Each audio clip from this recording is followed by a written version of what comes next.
여러분 그거 아십니까? 우리가 일생을 살아가면서 얼마나 많은 계약서를 쓰고 계약을 체결하고 거기에 사인을 하고 또 뭐 지장을 찍는지 아십니까? 많은 분들이 거주하기 위해서는요, 전세, 월세, 자가라 할지라도 계약서를 다 적죠. 보편적으로 여러분 우리가 꼼꼼히 계약서를 다 읽어봐야 됩니다. 그런데 거의 제대로 읽어보지 않고 찍는 경우들이 더 많죠. 예를 들어서 이야기를 하자면 휴대폰을 살 때만 휴대폰 사는 것만 봐도 그렇습니다. 약관이 너무나 많고요. 무슨 조항이다. 우리가 봐도 잘 몰라요. 그렇기 때문에 전문가들이 있죠. 휴대폰을 판매하시는 이 지점들에 대해서는 너무나도 명확하게 잘 알고 있기 때문에 우리에게 요약 설명을 자세하게 해줍니다. 그리고 가장 중요한 데에다가 형광펜을 쭉 적고 여기에 사인하시면 됩니다 라고 보통 이렇게 하면서 또 이 컬러링도 좋고 또 하십시오 라고 이렇게 또 하지요. 여러분 그런데 그럼에도 불구하고요, 이 계약서를 잘 읽어봐야 돼요. 우리가 특별히 전세 계약을 할 때 요즘에 얼마나 많은 사기가 있습니까? 부산에 누구, 대구에 누구, 유명한 사람들 있잖아요. 이 전세 사기꾼들 해가지고. 이들이 사기를 치는 경우는요, 대단합니다. 우리가 보통 이 등기부등본을 떼보잖아요. 요즘에 이런 거를 다 떼본다고 하잖아요. 그럼에도 불구하고 사기를 또 당해요. 제대로 떼볼 거를 떼보고도 또 당합니다. 그리고 등기를 치는 시간이 요즘에는 시간이 딱 정해져 있죠. 그래가지고 이 길 넘어가는 언제까지 그 저녁인가요? 자정까지인가요? 뭐가 돼 있어가지고 인터넷상으로 그게 넘어가는 시점에 또 사기를 친대요. 그러니까 여러분 우리가 전세 보증보험도 또 들죠. 그러기 때문에 그러면 또 돈이 나갑니다. 하지만 가장 좋은 거는 그 보험을 들어놓음으로 인해 가지고 또 어떤 사기를 당했건 거기에 어느 정도의 보상을 또 받을 수 있기 때문에 그게 가장 탁월한 방법 중에 하나인 것 같습니다. 그런데 중요한 건요, 여러분, 우리가 이처럼 제대로 된 계약서를 읽어봐도 전세 사기를 당해요. 그러니까 우리가 알건 모르건 내가 사인을 했다면 나 그거 계약서 내용 듣지도 못했고 보지도 못했다. 그거에 아무 소용없다라는 거예요. 왜? 내가 분명히 거기에 잡힐 서명이 있고 이것을 꼼꼼하게 읽었기 때문에 보편적으로 사인하는 거거든요. 그리고 그것이 그에게 충분히 전달되었다라는 것이 계약서 사인에 아니면 도장에 지장에 나와 있기 때문에 발뺌할 수가 없는 겁니다. 여러분 그러니까요, 우리가 신중하게 해야 돼요. 그 계약서 하나에 내 전 재산이 왔다 갔다 할 수도 있기 때문이 그렇습니다. 그런데 여러분 오늘 본문인 신명기 29장도 마찬가지예요. 지난주에 우리가 29장 1절로 9절까지에 대해서 말씀을 나누지 않았습니까? 그런데 이 29장 초창기 지난주에 나누었던 말씀에 보면은 하나님의 언약은 두 개라는 걸 알 수가 있지 않았습니까?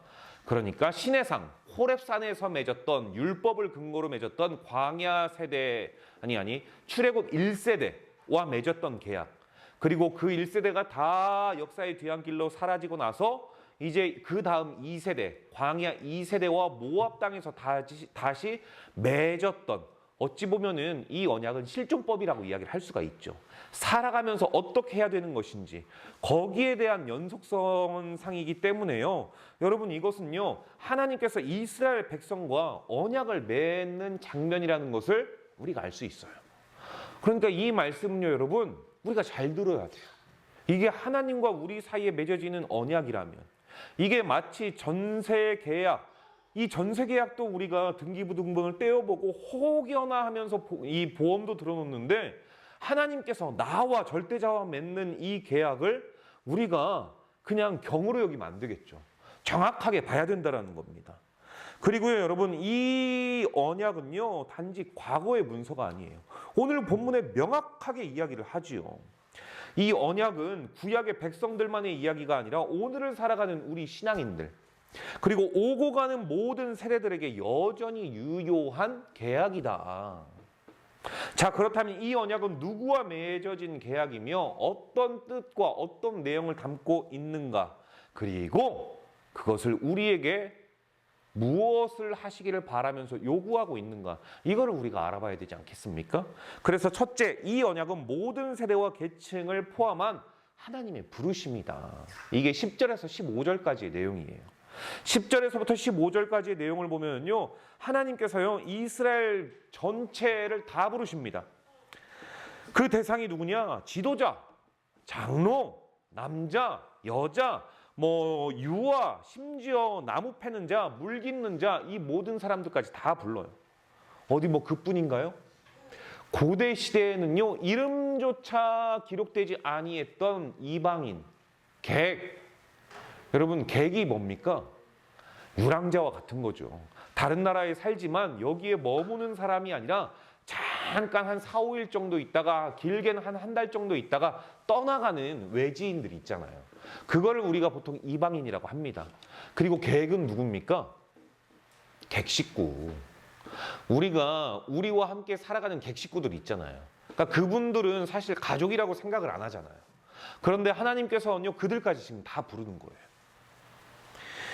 여러분, 그러니까요, 이 언약은요, 지금 남녀노소 지휘 고하를 막론하고 다 부르시는 겁니다. 모두가 다 이 언약 백성, 언약 안에 다 있다, 너희와 다 언약을 맺고 계약을 맺을 거다, 이 이야기를 하고 계시는 거예요.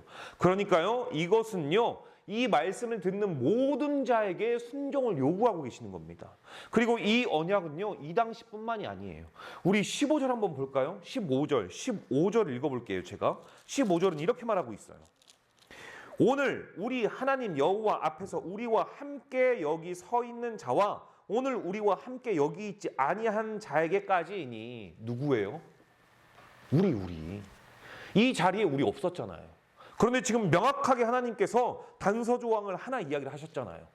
이 자리에 있지 아니한 자, 그 자리에 없었던 자까지라면 그 자리에 우리 있었어요, 없었어요? 없었죠. 그러면 여기에 포함되는 그 자리에 있지 아니한 자는 나예요, 아니면 옆 사람이에요? 나죠, 나. 우리에게 지금 이야기하고 계시는 거예요.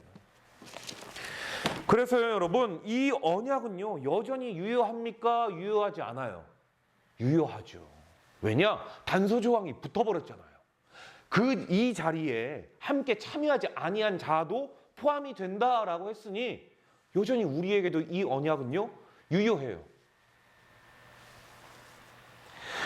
여러분, 2025년 오늘을 살아가는 우리 교회, 우리 가정, 우리 청년, 우리 자녀에게도 이 말씀은 살아있는 말씀이다.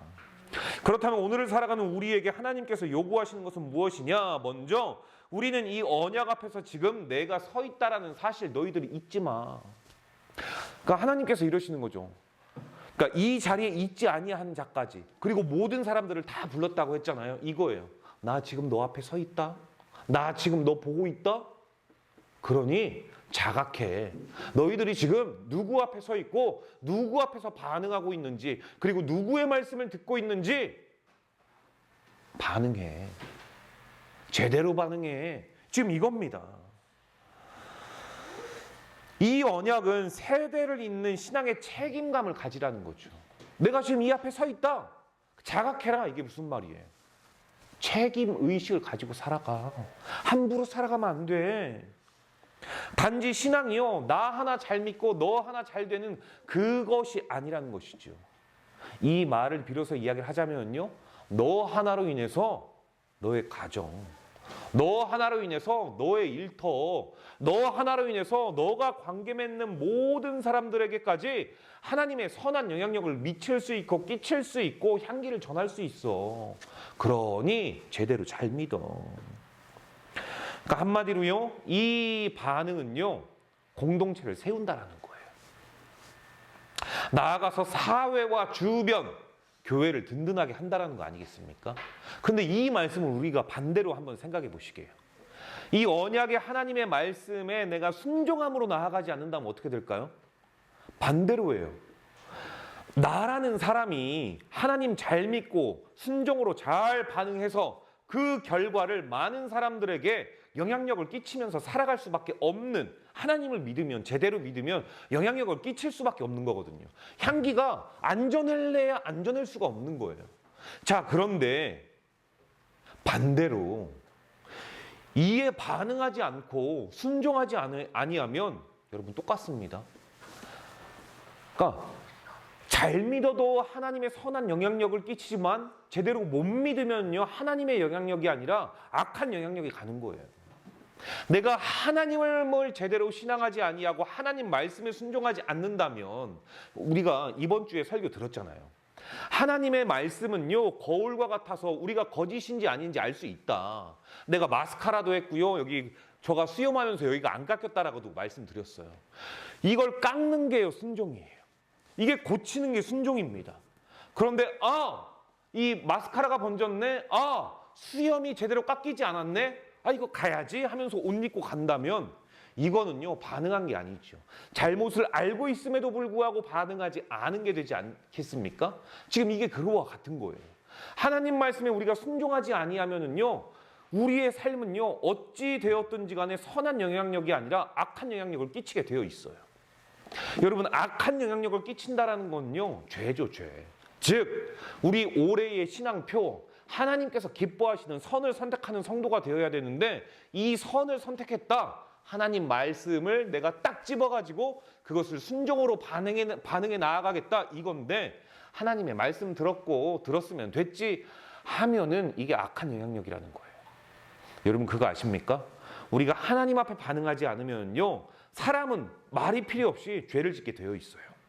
그런데 이 죄라는 특성상 죄는요 절대 혼자 지지 않습니다. 이 죄를 함께 저지를 다른 대상을요 물색해요. 그리고 그 죄를요 전가시킵니다. 이게요 여러분 정말 악한 거죠. 그러니 중요한 것은 나는 지금 이 세대에도 하나님과 언약을 맺은 성도로서 어떤 태도로 살아가고 있는가, 나 자신을 점검해 볼 수 있기를 주님의 이름으로 축복합니다. 자, 그렇다면 무엇보다 하나님 앞에 반응할 수 있을 겁니다. 둘째로는요, 죄는 공동체 전체를 병들게 한다. 이게 16절에서 21절의 내용이에요.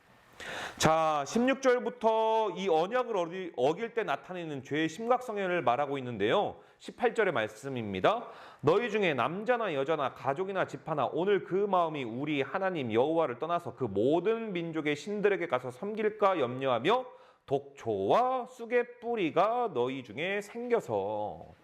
독초 뿌리 무슨 말입니까? 독초, 독이 있는 약초죠. 독이 있는 풀떼기죠, 풀떼기. 그런데 우리 집사님 이제 좀 오래 사셨으니까 들가나 산에 다니면은 이거 독초다, 이거 약초다, 이거 100이면 100 다 아세요? 잘 모르죠. 아는 것도 있지만 모르는 게 더 많죠. 그러니까 이 독초, 이게 무슨 말이냐면요, 이걸 영적으로 보자면 이거예요. 사람은 겉보기에 모른다. 독초요, 딱 보면 독초다, 얼마나 좋아요. 그러면 독버섯 먹고 1년에 몇 명이 안 죽을 수도 있잖아요. 네.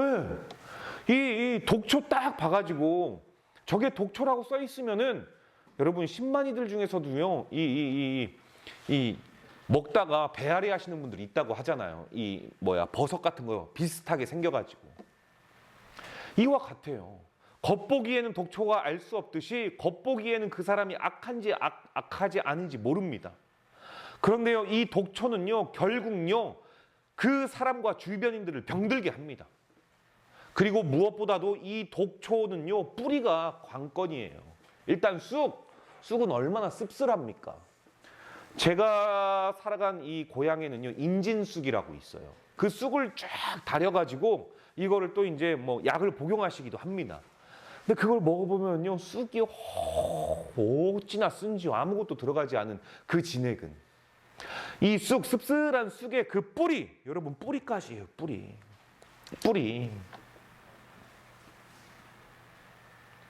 그 뿌리가 썩으면은요 공동체 전체가 썩는다라는 거 아니겠습니까? 뿌리를 언급한 건. 그런데 이 두 단어가 함께 사용되었다라는 것은요 공동체 전체를 결국엔 오염시킨다라는 거예요. 그러니 이 말씀은 단순히 죄 짓지 마라 이 차원이 아니죠. 아까 말씀드렸던 대로 죄는 특성이 있다라고 했죠. 반드시 함께할 조력자를 찾는다. 내가 죄에서 멀어지거나 하나님 앞에 바로 서지 않으면 주변인을 함께 죄인으로 만들 수밖에 없다. 그래서 죄란 나 혼자 짓는 것 같지만 결국에는요, 내란을 함께 저지르게 되더라. 공동체를 오염시키더라. 교회의 근간을 흔들더라. 즉 덕이 안 되는 거죠. 예를 들어 한 가정의 아버지가 술에 너무 많이 빠져 살면은요, 결국 자녀들도 무너집니다. 그리고요, 어머니도 병들게 합니다. 마찬가지로 교회에서도 한 사람의 불신앙, 한 사람의 완악한 마음은요, 공동체 전체의 방향성을 흐려버려요. 특히 19절에요. 나는 내 고집대로 행해도 평안하다라고 말하고 있죠. 이게 뭐냐? 독선이에요. 독선이 무슨 말입니까? 남의 이야기 안 듣는다라는 거예요. 그게 독선이죠. 독선이라는 이 사전적 정의가요, 자기중심적 고집이래요. 고집. 남의 말 안 듣는다라는 거죠. 마치 누구와 같이. 여러분, 이게요, 쑥과 독초입니다. 뿌리. 여러분, 이 말씀을 통해 우리가 우리 자신을 한번 보았으면 좋겠습니다. 내 안에는 독초와 같이, 쑥과 같이 그런 뿌리가 자라고 있진 않는지, 내 고집과 자기중심적 태도로 인해 공동체에 어떤 영향을 내가 미치고 있는지, 성도는 무엇보다 마음의 완악함을 버려야 될 줄로 믿으시길 바랍니다. 순종은요, 그래서 여러분, 생각을 덜 하는 게 아닙니다. 덜 하는 게 아니라 하나님의 뜻을 더 따르는 거죠. 그게 순종입니다. 그런 의미에서 세 번째 감추인 일은 하나님께 속해 있지만 나타난 말씀은 순종의 책임이다. 그게요, 22절부터 29절의 말씀이에요. 제가 29절 한번 읽어볼게요. 감추어진 일은 우리 하나님 여호와께 속하였거니와 나타난 일은 영원히 우리와 우리 자손에게 속하였나니 이는 우리에게 이 율법의 모든 말씀을 행하게 하심이니라. 아멘. 여러분, 놔두셔야 애들은 떠들어야 애들입니다. 떠들어야 애들이에요. 자, 이 구절은요, 신명기 전체에서 진짜 제일 중요한 거예요. 그리고 유명한 말씀입니다. 이거요, 적어두시고 나서 한 번씩 이렇게 묵상하셨으면 좋겠어요. 정말 중요한 겁니다. 자, 이 내용 반드시 순종해야 된다. 성경을 통해서 말씀하셨고요, 예수 그리스도의 능력을 통해서 보여주시지 않으셨습니까? 우리는 종종 이렇습니다. 그러니까 굳이 성경에 말하지 않고 있는 부분까지 궁금해하시는 분들이 계세요. 그 궁금증을 참다 못해. 아니, 하나님께서 성경에 말씀하고 있는 것만으로도 내가 감당하기에 벅차고 순종도 안 하는데, 내가 하나님께서 말씀하시지도 않은 것까지 궁금해하고 미치겠어, 답답해, 너무 알고 싶어 하다가 빠진 게 신천지 아니겠습니까? 뭐 하나님 어머니 교회, 그렇죠 여러분. 하나님은요, 일단 우리가 인간적인 입장으로 그 당시에는 문화가 가부장적이기 때문에, 그러니까 어쨌든 가장은 아버지이기 때문에 하나님을 이 이스라엘 민족 전체를 책임지시는 아버지로 본 겁니다. 다시 말하자면 하나님은요, 일단 성별이 없어요. 신 자체가 남자와 여자가 어디 있습니까? 하나님은요, 성도를 때로는 다 자신의 자녀를요, 모질게도 회초리를 드시기도 하지만 때로는 누구보다도 따뜻하게 감싸 안아 주시죠. 이유도 묻지 아니하고 따지지도 않고 위로해 주세요. 이건요, 마치 우리네 어머니와 같죠. 에헴 하고 뒷짐지고 있고 있는 건 마치 아버지의 모습과 같죠. 하나님에게는요, 모든 이 양면성이 다 있는 겁니다. 그럼에도 불구하고 우리가 굳이 하나님 어머니라고 하면서 하나님의 교회를 갈 이유는 없어요. 궁금해할 필요도 없고. 왜? 성경에서 말하고 있는 부분까지만 우리가 받아들이면 되는 것이기 때문에. 여러분, 그래서요, 우리는요, 성도는 이미 주어진 말씀, 즉 나타난 말씀을 지키는 것이 믿음의 삶이다. 주어진 말씀도 감당하지 못하면서 내 지식을 위해서 감추어진 것 파헤치다가 신천지로 간다. 여러분, 이스라엘 백성이 가나안 입성을 앞두고 나서 다시 언약을 새롭게 한 것처럼 우리도 이 시간 다시 한번 하나님 말씀의 언약에 반응할 수 있기를 바랍니다. 완벽해서가 아니라 다시 하나님 앞에서 말씀 붙들고 순종하면서 살아가겠습니다. 이 언약의 반응. 하나님 다른 언약을 좀 주세요. 그게 아니라 이미 주어진 성경 말씀에 제가 순종하면서 나아가겠습니다라는 이 언약의 반응. 그래서요, 여러분, 이 언약에 반응하기 위해서 먼저 체크해 봐야 될 게 있습니다. 나는 감추어진 것을 알려고 불평불만하고 있지는 않는가? 이미 주신 하나님 말씀에 내가 순종하고 있는가? 신앙은 다 이해한 뒤에 따르는 것이 아니다. 신뢰부터 시작하는 것이 순종이다. 결론, 지금 우리 모두는요, 오늘 이 언약 앞에 서야 될 때라는 거예요. 지휘, 고하, 남녀노소, 객이나 이방인이나 상관없이 모두가 이 언약 안에서 반응을 해야 될 때라는 겁니다. 죄는 독초처럼 모든 공동체를 병들게 한다라고 경고하고 있고요. 하나님은 우리가 다 알지 못해도 순종하기에 충분한 말씀을 이미 저와 여러분에게 주셨어요. 그러니까 독초나 쓴 뿌리가 되기보다는 하나님의 말씀에 순종하는 언약의 백성이 되어야 함을 하나님께서는요, 오늘을 살아가는 저와 여러분들에게 요구하고 계신다라는 거예요. 그렇기 때문에 여러분, 나는 하나님 앞에 언약대로 충실히 이행하고 있는 자녀인가? 아니면 나는 내 마음이 완악함으로 말미암아 하나님의 말씀을 신뢰하지 못하고 내가 원하는 말씀들만 가려 듣고 있지는 않는가? 그렇게 한번 우리 자신을 바라보기 원합니다. 그리고 다시 언약 앞에, 그리고 말씀 앞에, 그리고 다시 순종의 자리로 나아가실 수 있는 저와 여러분 되시기를 축복합니다. 왜 여러분들을 축복하냐면 이게요, 여러분 세대에서 끝날 게 아니기 때문입니다. 오늘 말했잖아요. 이 자리에 있지 아니한. 그러면 우리 자녀들의 그 다음 세대들까지 분명히 반드시 전해진다는 거 아니겠습니까? 그러니 여러분들을 축복할 수밖에 없는 거예요. 그렇게 살아낼 수 있기를. 왜냐하면 여러분들은 하나님과 귀한 관계이기 때문입니다. 다음 세대에게도 이 믿음과 순종을 지혜롭게 흘려보내실 수 있는 삶이 되기를 다시 한번 주님의 이름으로 축복합니다. 기도하겠습니다. 하나님.